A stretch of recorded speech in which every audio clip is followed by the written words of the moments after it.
Hey guys, this is Anime Ball Z here, and today we are going to be doing the third part of What If Goku Was an Elite Saiyan. Please like to help with the video's algorithm and subscribe. It's totally free and you can unsubscribe when you want. I just want to thank you all for the support on this What If. It's been amazing and I just can't wait to release the rest of the parts for you guys. There's nothing much else I want to say in the intro, so without further ado, let's get to the video. Winter time, all the time, ooh, yeah. Look at the way that I move, swag, disrespectful and I'm rude, okay. I had cocaine in the school. In a flash, he zooms forward and stabs his hand directly through Ginyu's chest, killing him. His body just drops as he is left devoid of life, then Goku blasts away Goldo with one ki blast. Next, he dodges every attack that comes from Burton and blasts open his stomach with a full force kick. Left with a grave injury, Goku shoots an energy wave at his head and kills him. Next, Goku dodges attacks from Jace and Raccoon with ease and seems to appear behind them. In one go, he shoots two individual ki blasts through their chests and kills them both. Unlike in the canon, Goku doesn't really have that much of a resistance to killing people if he needs to. With all of the Ginyu Force gone just like that, the three fighters just return to their base as if nothing even happened. Once this happens, Vegeta flies right back to the Saiyans in human space to steal the rest of their Dragon Balls. While flying, he just sees the entire Ginyu Force left in a closed pile, dead. What in the world? They killed the entire Ginyu Force with such ease. How could they have done something like this? That Earthling doesn't even have enough power to face me now. Could Raditz be a Super Saiyan? Vegeta asks in confusion. With the Dragon Balls apart from each other, Porunga just isn't summoned right now. Vegeta does arrive at their base, then arrogantly shoots several ki blasts at it. The rock surrounding the little capsule home they got from Bulma starts getting exposed as the surrounding rock is being destroyed. Swiftly, Raditz escapes from the home and faces Vegeta with his unsuppressed power. This key signature floods Vegeta's entire body with fear and makes him question how he was able to gain so much power so quickly. Even with this, Vegeta cannot accept surrendering and flies right at Raditz to try and fight him. He throws several attacks, but Raditz dodges every single one and just sidesteps 10 meters away from him. Vegeta, where are the rest of the Dragon Balls? We must complete our wish, and if you don't tell us, we will not leave you alive, Raditz claims, raising his hand and growing a ki blast in it. Vegeta weighs up the choices and makes a rational choice to just give the knowledge away. If he didn't, it was very plausible that Raditz would have just killed him right there and then, well, to him at least. Once Vegeta agrees to tell him where the Dragon Balls are, Raditz calls on everyone to follow, and they do. Dende tags along because he is needed to summon Porunga. They all arrive at the Dragon Balls and Dende summons Porunga. Once he is summoned, he states that he is able to grant 3 wishes, so the first wish is to revive Piccolo. To help with the fight, Piccolo also is transported to Namek, and with the last wish, it is up for grabs. Raditz knows Vegeta wants immortality and can't think of a reason to go against this, however someone is felt approaching them fast, Frieza. The group try to think of a wish quickly and end up making their choice less than a minute before Frieza arrives. However, Guru dies and Porunga also disappears as the Dragon Balls are reduced to nothing but grey stones.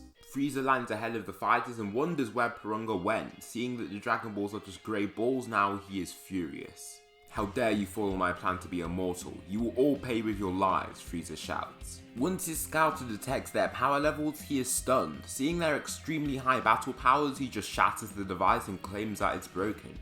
Finally showing off his own aura, he flies towards the Saiyans and is stopped by Raditz. The clash between them releases high amounts of power, and Raditz is more than happy to find out that his pushing power exceeds that of Frieza's. Next, Raditz kicks at the tyrant's stomach, then Swivel kicks him in the jaw. As he flies back, he pulls up his arms and launches his signature double Sunday attack. Such attack beams directly at the tyrant and engulfs him in the heat of the attack.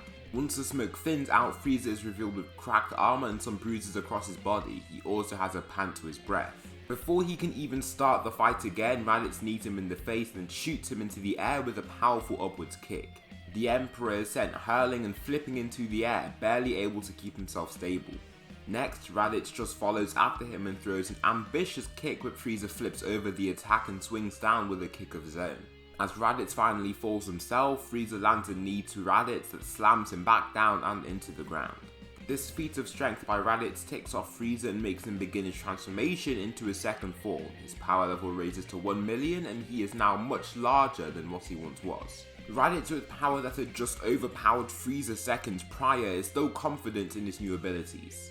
Raditz powers up as much as he can and reveals his large aura. He even cracks the ground in the process and leaps off towards Frieza. He throws 3 straight attacks and Frieza literally dodges every attack. The way he dodges such blows are also very swift and they seem as if he puts little effort into each movement. Quickly he leaps off the ground and knees Raditz in the face. As he launches back, he whips out his tail and whips Raditz in the stomach with it, actually cracking his armor with the whipping force. As the Saiyan is held backwards, Frieza seems to teleport above him from the sheer level of speed, then he punches Raditz in the same area he whipped him in, breaking his armor. Left flying in the air, Frieza lands a spinning kick to launch Raditz back down into the ground. Goku, seeing that his brother is struggling, decides to tag in and also force Gohan to help. Both warriors power up too and Tien and Krillin stay by their side since there isn't much they can actually do. Raditz also gets pumped up and adds onto the Saiyans' manpower to try and defeat Frieza. All 3 warriors advance towards the powerful Emperor and he swiftly dodges past 2 of the Saiyans' attacks. As he evades these hits, he also strikes out with kicks to their chest. As he does this, he is also hit in the back by Gohan, who is the strongest of them all. To continue this attack, Gohan launches a bunch of golden ki blasts and both of the Saiyans start charging up their own attacks. As Frieza is left blinded and not able to see his opponents, all he can do is hear their attacks charging up. Gohan adds to this attack with his very own Masenko and all 3 attacks shoot down towards Frieza.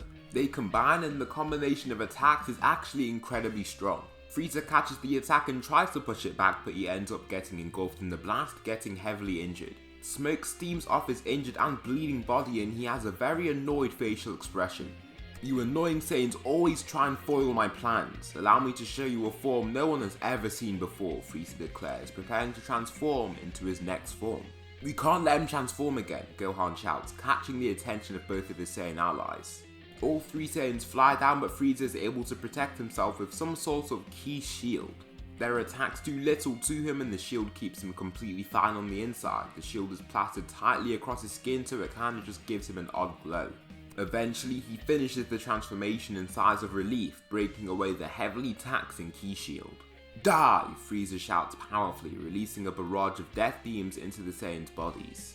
These death beams stab through many parts of their body and leave them to fall down from the heights at which they were at, knocking out all of them. In mere minutes, they will all die. Now, who's ready to face me? We need to get them out of there so they aren't killed. I can sense their ki so they are all alive, but their ki signatures are fading fast. "Dende, we're gonna need you to heal them, but I'm not sure on how we can face him," Krillin realizes, fearful of the demonically shaped tyrants.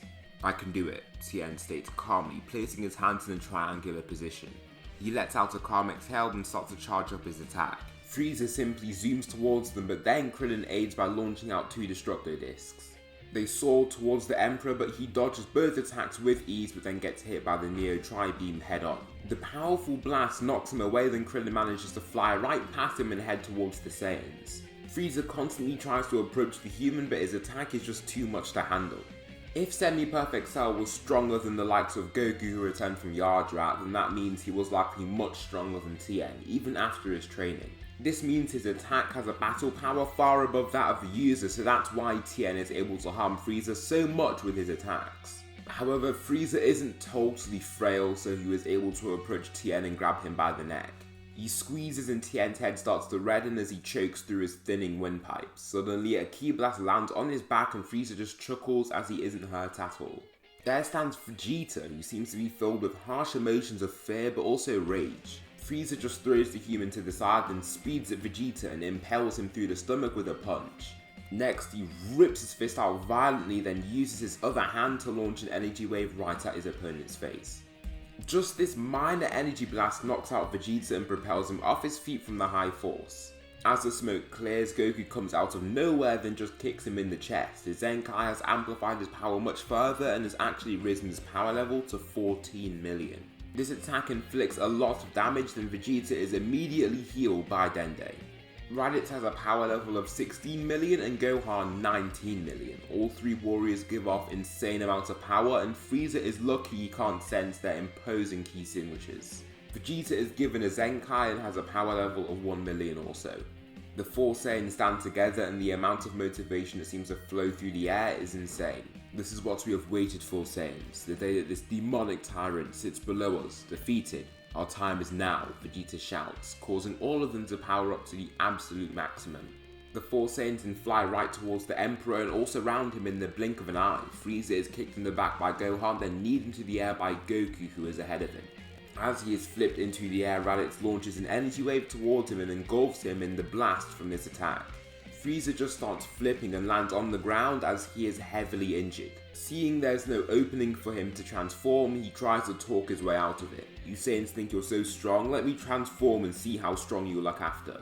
All four Saiyans can tell Frieza is far below them, except for Vegeta of course, but they know they can defeat him. The problem is that Goku has far more Saiyan instincts, so he isn't even that reluctant to let him transform. Even canon Goku might have let him transform since he loves fighting more opponents. All the Saiyans just wait for him to transform and he completes the transformation. Also, Piccolo arrives as he does this. Frieza in his new and sleek form removes a lot of his suppression and raises his suppression to around 30%. This makes his power level 36 million, so he is far above every Saiyan there. Frieza flies forwards extremely fast and kicks Vegeta in the stomach with his flat feet. Swiftly he spins and slaps the Saiyan Prince in the face with his tail, almost knocking him out in the process. The rest of the Saiyans then corner the tyrant and try to land some good attacks. Raditz dives down with a slam, but Frieza swivels under the attack and kicks Gohan in the face. Next he swivels and lands 2 strikes to Goku's body before turning around and kicking Gohan away once again. Raditz swings up with a one-hand energy wave, but Frieza drops swiftly to kick his knee in. Once this happens, Frieza shoots a death beam through the Saiyan's chest. He tries to punch him again, but Raditz is able to block with a single arm, sliding back in the process. Both father and son then try to launch a combined Kamehameha, but Frieza is able to fight back with a double-hand energy wave right back at the Kamehameha. The charging time was quite low and their combined power levels exceed Frieza, so they are able to overpower Frieza in the blast and hit him directly. The blue technique does deal some good damage on Frieza, but due to this, Frieza lifts the suppression and reveals his full 50% power. His power level raises to 60 million and now he is far above the rest of the fighters. Raditz, who is slightly injured by the death beam, gets speed blitzed by Frieza. The Tyrant throws a barrage of attacks and just manhandles the other 2 Saiyans with brute force. The Saiyans are left heavily weakened and Vegeta is stunned by what he's seen. "We've been defeated once again? No, this can't be true. I cannot let my race or myself fall behind again. I will not be subject to this madman's tyranny any longer," Vegeta thinks to himself, shaking with anger. The ground trembles under his feet and his aura takes effect. His teeth slam together and grit against each other as he clenches his fists so hard they bleed. Looking up at the Emperor, his eyes flash blue and strike fear into his arch-nemesis. Looking back down, he lets out a powerful scream and hones in on his bubbling range to ascend into the next form.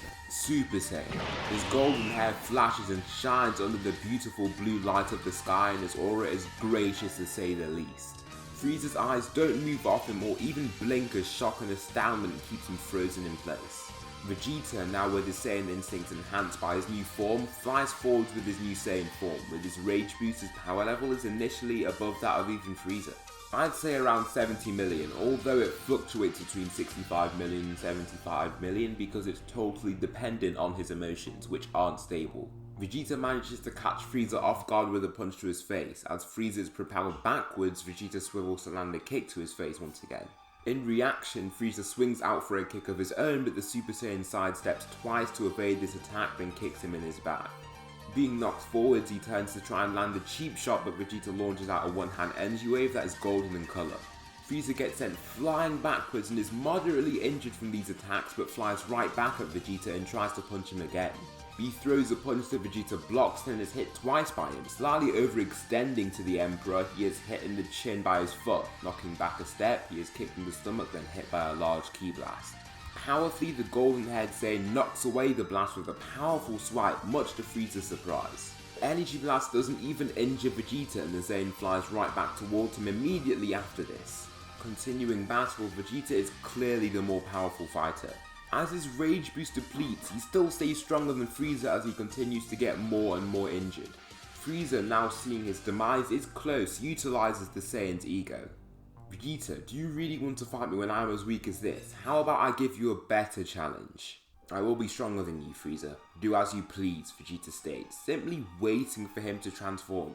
Krillin, watching from the sidelines, immediately sees the problem with the Saiyans. "Why do you guys do that?" Goku just turns and asks, "Do what?" Piccolo then gets agitated and replies for Krillin, "You guys have the power to overpower your foes, but mindlessly let them get stronger for the sake of the battle." I don't believe what Frieza just said is a bluff, as he has just transformed multiple times. Who knows what power he has left? This decision that Vegeta decided to choose could cost the planet of Namek and all of its inhabitants, including us. So that will conclude the third part, or what if Goku was an Elite Saiyan? Tell me something you liked about the video in the comments, or something that you think I should improve on for the next part. If you find any plot holes and inconsistencies, that will be very appreciated by me. Thanks so much for watching, and I'll see you in the next video.